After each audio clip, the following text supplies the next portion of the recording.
I still remember that Thursday morning. It was a quiet, almost routine start to the day. Nothing about it screamed that my life was about to change. I had gotten up early to make breakfast for the kids, a little tradition I tried to keep whenever possible. My wife usually left her car keys on the hook by the door, but today, her car was parked in the garage, and she had left her purse on the table. Odd, but nothing alarming. As I grabbed the keys, ready to load the kids into the car for school, something caught my eye, a slight bulge in her glove compartment, barely noticeable. I probably should have left it alone. Some instinct told me to close the compartment and walk away, but that lingering feeling gnawed at me. And I knew if I didn't look, I'd spend all day wondering. So, I opened it. What I found was something I couldn't have expected, a single condom wrapper. It sat there, glaringly out of place, a small but undeniable flag that something was wrong. My first reaction was disbelief. Maybe it was old, something she had forgotten. But even as I tried to dismiss it, an ache began to settle in my chest. We hadn't used condoms in years, she was on the pill, and she had always insisted we didn't need any extra protection. So why would this be here? I tucked it back into the glove compartment, hoping that if I closed it, maybe I could close the strange doubt swirling in my head. But all day, I couldn't shake off that dull, anxious ache. Every time I tried to focus on my work, flashes of that damn wrapper would appear in my mind. I was gripped by a terrible feeling of unease, a sort of cold nausea that lingered no matter how many times I tried to swallow it away. When my wife came home that evening, I watched her carefully. She moved around the kitchen, smiling and chatting with the kids, completely at ease. She didn't notice my gaze, or if she did, she didn't question it. And there was nothing different about her, not a single sign that she might have been hiding something. I felt almost guilty, second-guessing myself, wondering if I was blowing something completely innocent out of proportion. But something shifted in my gut that night. Over the next few days, I became acutely aware of little things I had never questioned before. She would receive texts late in the evening, glancing down at her phone with a slight smirk before locking it again and setting it down, face down. She began spending more time at the office, late work meetings, she'd tell me. And then, she mentioned a business trip, a one-night stay out of town for a project she was supposedly spearheading. It seemed like just another work obligation, but there was a new alertness in me that I couldn't ignore. I tried to convince myself that I was imagining things, but that feeling in my gut wouldn't go away. Eventually, I decided that I needed to know for sure. My hands were shaking as I looked through our cell phone bill online, scrolling through the recent call logs. That was when I found the number. It was a number that showed up more often than I expected, usually in the late evenings, and occasionally at times I knew she was supposed to be working. It wasn't one of her friends or colleagues that I knew about, it was an unknown number, and something about it sent my pulse racing. Determined to be thorough, I jotted it down, filing it away for later. That night, I checked our bank account as well. And that's when my heart sank. There were charges for restaurants and bars I knew we hadn't been to together, charges for flowers that never arrived at our door. Each one of those lines on the bank statement felt like a slap in the face, a growing pile of proof that something wasn't right. I felt like I was sinking, every familiar memory of her face twisting into something foreign and unrecognizable. The next few days passed in a haze. I went through the motions, breakfast with the kids, helping with homework, pretending everything was normal, but underneath, my mind was racing. I had to know the truth. I couldn't confront her without concrete proof, but I couldn't sit there pretending any longer. That weekend, I set up my plan. The kids were at a friend's house, and my wife was supposedly heading out for a girls' night, a night out she had assured me would just be her and her close friends. I nodded, keeping my face as neutral as possible, even though everything inside me was raging. As soon as she left, I picked up the phone and dialed the number I had jotted down, my heart pounding in my chest. I wasn't sure what I'd say if someone picked up, but I needed to try. The call went to voicemail almost immediately. I hung up, feeling a strange mix of relief and frustration. Maybe it was nothing. Maybe I was just being paranoid. But the more I thought about it, the more certain I became that this wasn't some misunderstanding. I waited for her to come home that night, and when she finally walked through the door, her smile was a little too bright, her voice a little too chipper as she greeted me. I asked her about her night, watching her closely, looking for any slip in her story. She was casual, brushing off my questions with a laugh and a wave, her face as unreadable as ever. But I knew. Deep down, I knew. It was like a quiet, unbearable certainty that settled in the pit of my stomach, a certainty I couldn't ignore.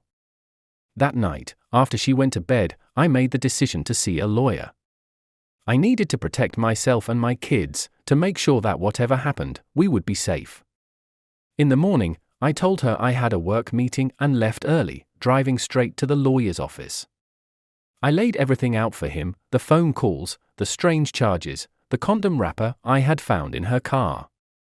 He listened patiently, nodding as I spoke, and when I finished, he gave me a plan.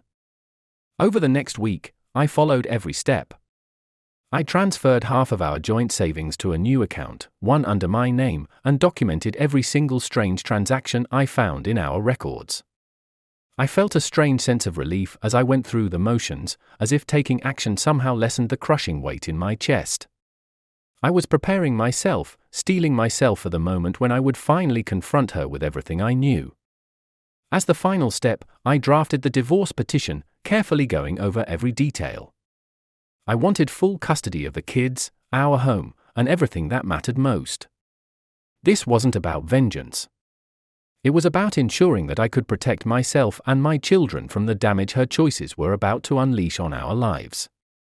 And then, one evening, it was done. I had everything I needed, every piece of evidence, every document in place. I felt ready, steady, like I was finally in control. All that was left now was to hand her the papers and let the truth come out into the light. That evening, after I got the divorce papers prepared and the last of the financial adjustments completed, I sat alone in my car, gathering the strength to confront her. I'd pictured this moment so many times in my head over the past weeks, running through every possible reaction I might have.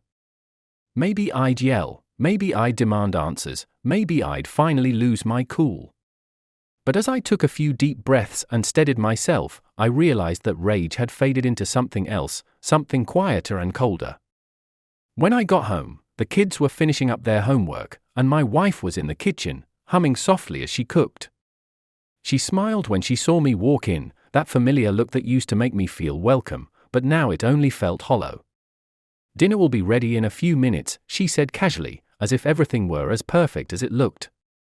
I nodded, setting my things down and sitting at the table, watching her move around the kitchen, wondering how I'd ever missed the signs. Or maybe I hadn't missed them, I'd just refused to see them for what they were. After the kids were tucked into bed, I sat in the living room with the divorce papers in a manila envelope resting on my lap. I waited, listening to the small sounds of her moving around upstairs, brushing her teeth, setting out clothes for tomorrow. She had no idea what was coming. I almost felt a strange pity for her, knowing her world was about to shatter just as mine had. Finally, she came downstairs, surprised to see me waiting up.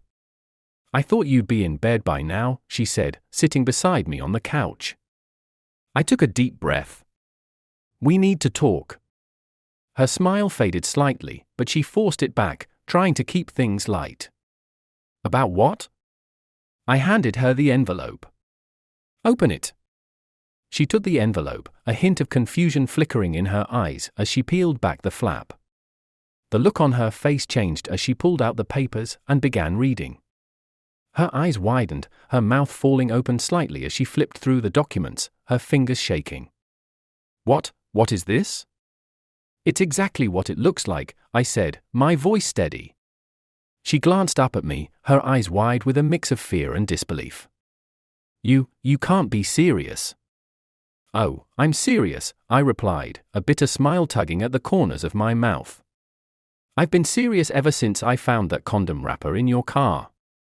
The blood drained from her face, and she looked away, her fingers clutching the papers so tightly they crumpled under her grip. For a moment, she didn't speak, didn't even move. I could see the wheels turning in her mind, as if she were scrambling to find a way to talk herself out of this. "Look," she finally began, her voice wavering, I can explain that. It's not what you think." "Save it," I cut her off. "I've already heard enough lies to last me a lifetime. I don't need to hear any more." "But it's not a lie," she protested, her voice rising in desperation. I had a friend borrow my car, and maybe she left it there. I didn't even know it was there, I swear." I stared at her, my expression blank. "And I suppose that friend also borrowed your credit card for dinners and flowers, right?" Her mouth opened and closed, but no words came out. She was trapped, and we both knew it. I could almost see her mind racing as she struggled to find a way out, a story she hadn't already used. But there was nothing. The lies had run out. "Who is he?" I asked finally, my voice quieter now. She glanced away, looking down at her hands. There isn't anyone. I swear, it's not." "Who is he?" I repeated, my tone sharper. She flinched, as if the words themselves had struck her. It was just someone from work," she muttered, barely meeting my eyes. "It didn't mean anything." "Didn't mean anything?" I repeated, letting out a humorless laugh. "That's the best you can do?" "It didn't mean anything?" Her eyes filled with tears, and for a moment, she looked at me with genuine regret. "I'm so sorry," she whispered. "I don't know what came over me. I was just lonely, and I didn't know how to tell you." "Lonely?" I echoed, feeling a wave of anger rise up despite myself. "You were lonely, so you decided to sleep with someone else?" "I know it sounds terrible," she stammered, wiping her eyes. "But I didn't think it would hurt you like this. I thought maybe it would help me feel better, that maybe I could be a better wife, a better mother." I felt a wave of disgust at her words. And what was I supposed to be, some clueless husband sitting at home, just waiting for you to get your fill of feeling better with someone else? She looked down at her hands again, unable to meet my gaze. "It wasn't like that," she murmured, but even she seemed unsure of her own words.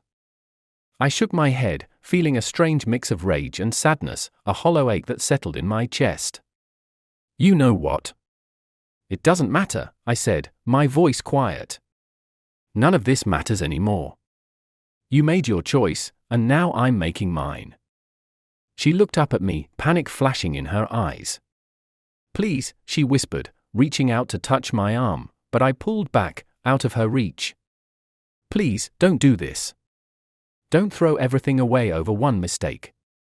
"One mistake?" I repeated, shaking my head in disbelief. "You call months of lying, sneaking around, and betrayal a mistake? This wasn't a slip-up, this was a choice you made over and over." Tears streamed down her cheeks as she held the papers in her hands, her shoulders slumping in defeat. For a moment, I almost felt pity for her, seeing her like this, broken and vulnerable. But then I remembered everything I'd uncovered, every lie, every deception, and the pity evaporated. "What about the kids?" she asked softly, her voice barely a whisper. "What are we going to tell them?" "They'll stay with me," I replied, my voice steady. "I'll make sure they know this wasn't their fault. That none of this was because of them." She nodded, staring down at her lap, silent and defeated. For a moment, there was nothing left to say. The weight of everything that had happened, everything that was about to happen, hung between us, thick and suffocating. Finally, she took a shaky breath and looked up at me. Is there anything I can do to make this right?" I met her gaze, feeling the cold finality of it all settle in my chest. "No," I said, my voice calm but firm. "You made your choice. Now you'll have to live with it." She closed her eyes, the tears falling freely now, and for a moment, I saw the woman I had once loved, the woman I had built a life with. But that woman was gone, replaced by someone I barely recognized. And with that realization came a strange sense of relief, as if a weight I hadn't known I was carrying had finally been lifted. Without another word, I got up and walked out of the room, leaving her alone with the divorce papers still clutched in her hands. The days that followed were a strange blur of tension and silence. I could feel the shift in the house immediately.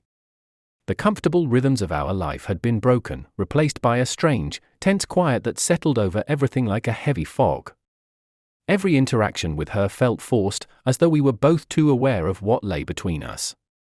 She stayed in the guest room, and I kept my distance, focusing all my attention on the kids, the house, anything to avoid having to speak to her. Our kids sensed the change, of course. They were old enough to know that something was off, even if they didn't understand the details. At first, they asked questions, innocent and unaware. Why is Mom sleeping in the other room, and are you and Mom mad at each other? I deflected as best as I could, telling them that Mom and Dad were going through something difficult but that they were loved, that they didn't need to worry. One evening, my daughter crawled into bed beside me, her small face pinched with concern. "Daddy," she whispered, curling up beside me. "Are you and Mom going to get a divorce?" The question hit me like a punch to the gut. I took a deep breath, brushing her hair back. "Your Mom and I are trying to figure things out, sweetie," I said softly, trying to keep my voice steady. "But no matter what happens, you're always going to be safe and loved, okay?" She nodded, snuggling closer, but I could feel the tension in her little body. She stayed that way until she finally fell asleep, her breathing slowing into the deep, steady rhythm of a child's sleep. I lay awake for hours, staring at the ceiling, feeling the full weight of everything pressed down on me. The next day, after dropping the kids off at school, I was alone with her in the kitchen. She was standing by the sink, her face drawn and tired, her hands clenched around a mug of coffee. For a moment, neither of us spoke. We just stood there, the silence between us filled with all the words we hadn't said, all the anger and betrayal we'd left unspoken. Finally, she looked up at me, her eyes pleading. "Can we talk?" she asked, her voice barely above a whisper. I wanted to refuse, to turn my back and walk away. But something held me there, a sense of obligation, maybe, or a need for closure. I nodded, gesturing for her to sit. She took a seat at the table, her hands wrapped around the mug as though it were the only thing grounding her. "I know there's nothing I can say to make this right," she began, her voice trembling. "But I need you to understand that it wasn't about you. I never meant to hurt you." I let out a bitter laugh. "It wasn't about me?" I repeated, shaking my head. "How can you say that? You destroyed our family for what, some thrill? Some feeling you thought you were missing?" She flinched, her eyes filling with tears. I know it sounds terrible. But I felt like I was just losing myself. Every day felt the same, like I was trapped in a life I couldn't control. And then, he came along, and I felt alive, I guess. I know that's selfish. I know it doesn't justify anything. "Alive?" I said, my voice hard. "And what about us? What about our kids? Were we not enough?" She looked away, her face crumpling as she tried to find the words. "You are enough. You and the kids, you're everything." Her voice broke, and she took a shaky breath. "I messed up. I don't expect you to forgive me, but I want to try to fix this, for the kids' sake." I felt a surge of anger flare up in me. "You want to fix this?" I demanded. "You don't get to just fix this and pretend like nothing happened. You made a choice, and you don't get to undo that just because it's convenient for you now." Her shoulders slumped, and she looked down at the table, the tears slipping down her cheeks. "I know," she whispered. "I know. But I love you. I love you and the kids, and I don't want to lose you. I'll do anything, whatever it takes. Please, don't throw it all away." I stared at her, a part of me wanting to believe her, wanting to go back to the way things were. But I knew it was impossible. The trust was gone, shattered beyond repair, and no amount of pleading or promises would change that. I could see her desperation, the fear in her eyes, but it only made me feel colder, more certain that this was the end. "There's nothing left to fix," I said quietly, standing up from the table. "You broke us. And there's no going back from that. She looked up at me, her face pale and stricken. So that's it, she whispered. After everything, you're just going to throw it all away? I met her gaze, feeling a strange mix of sadness and relief. You made that decision when you chose someone else over us, I said. I'm just making sure my kids and I come out of this as unscathed as possible. She nodded slowly, her face crumbling as the reality sank in. For a long moment, we sat there in silence, the finality of it settling over us like a weight neither of us could lift. Eventually, she stood up, wiping her eyes, and walked out of the room, leaving me alone with the silence and the cold, heavy feeling in my chest. The next few weeks passed in a tense, awkward limbo. She started staying out late, often leaving right after dinner and coming home long after the kids had gone to bed. Part of me wanted to ask where she was going, who she was with, but I forced myself not to care. She was free to do whatever she wanted now. I had already begun working with my lawyer to finalize the divorce, and with every step we took, I felt a strange sense of relief, as if I was shedding the weight of everything that had held me down. One evening, as I was preparing dinner, she came into the kitchen, looking at me with a quiet desperation that had become almost a permanent part of her expression. I'm moving out, she said quietly, her voice barely audible. I didn't react, didn't even look up from the cutting board. All right, I said, my tone as flat as I could make it. She swallowed, her hands wringing together nervously. I just want you to know that this isn't what I wanted. I never wanted to hurt you. I looked up at her, meeting her gaze. But you did, I said simply. You hurt me, and you hurt the kids. And now we're all paying the price. She nodded, looking down at the floor, the guilt and regret etched deep into her face. For a moment, I felt a flicker of something, pity, maybe, or a faint sense of sorrow for the woman I had once loved.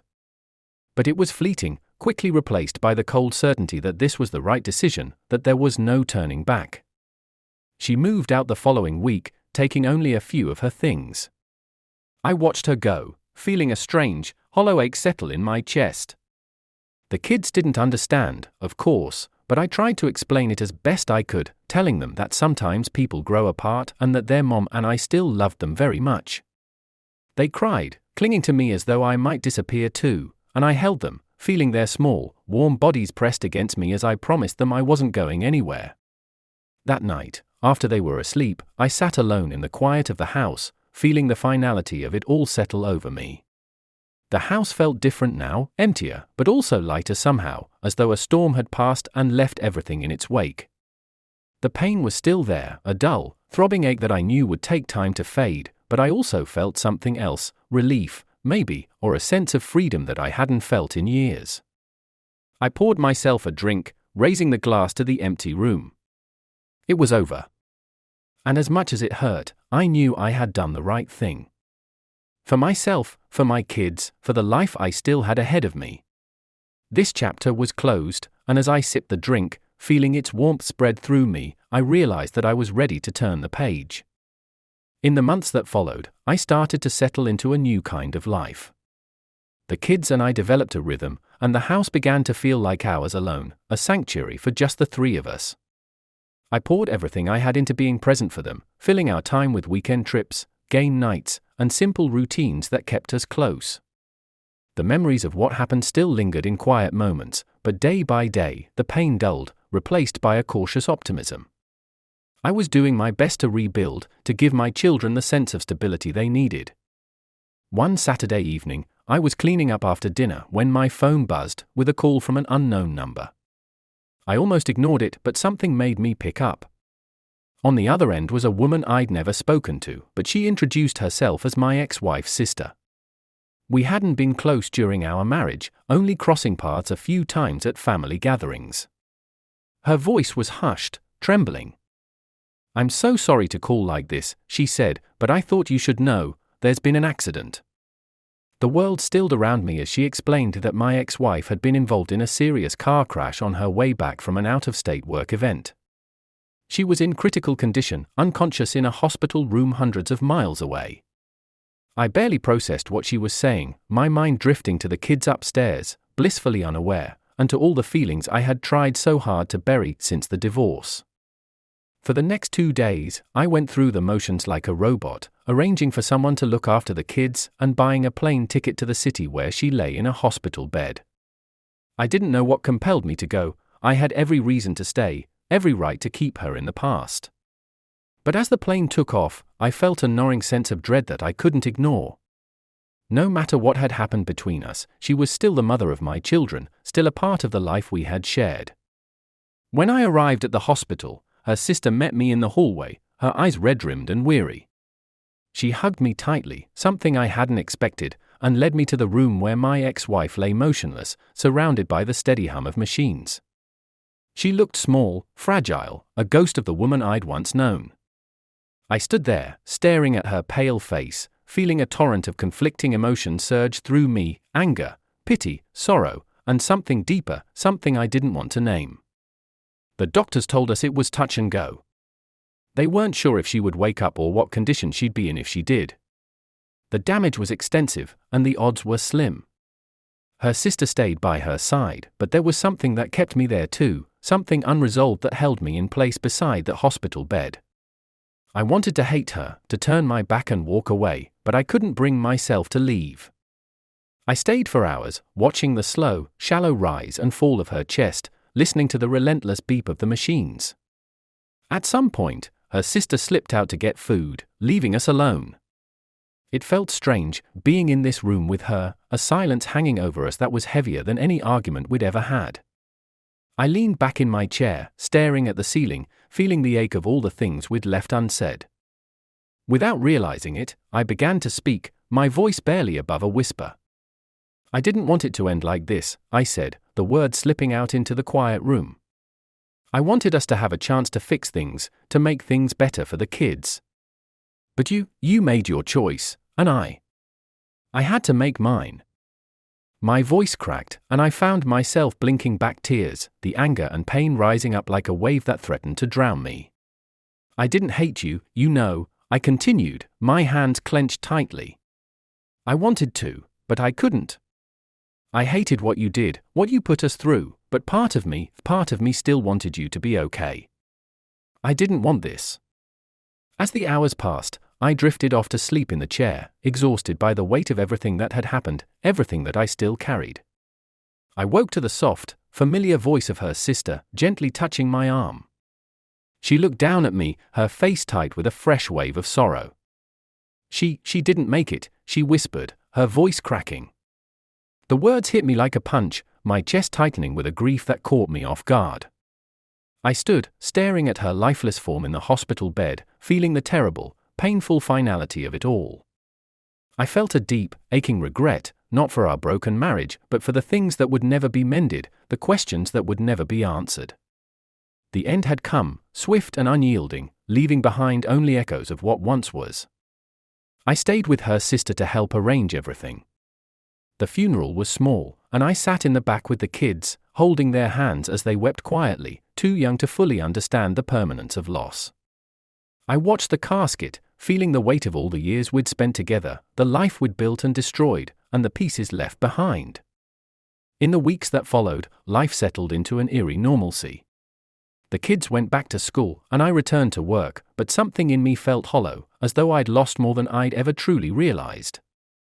I went through the motions, playing the role of a father, a provider, trying to fill the void that her absence had left. And every now and then, in the quiet moments, I'd find myself thinking of her, wondering if things could have been different if we had just tried a little harder, forgiven a little sooner. One night, long after the kids were asleep, I sat alone in the living room, a drink in my hand, staring at the photo album I'd found tucked away in a drawer. Pictures of us, of the family we used to be, stared back at me, their smiles frozen in time. And as I turned the pages, memories flooded back, bittersweet and painful, reminders of a life that felt like it belonged to someone else. I closed the album, setting it aside, the ache in my chest as raw as ever. The house was quiet, filled with the heavy silence of an ending that had come too soon, too suddenly.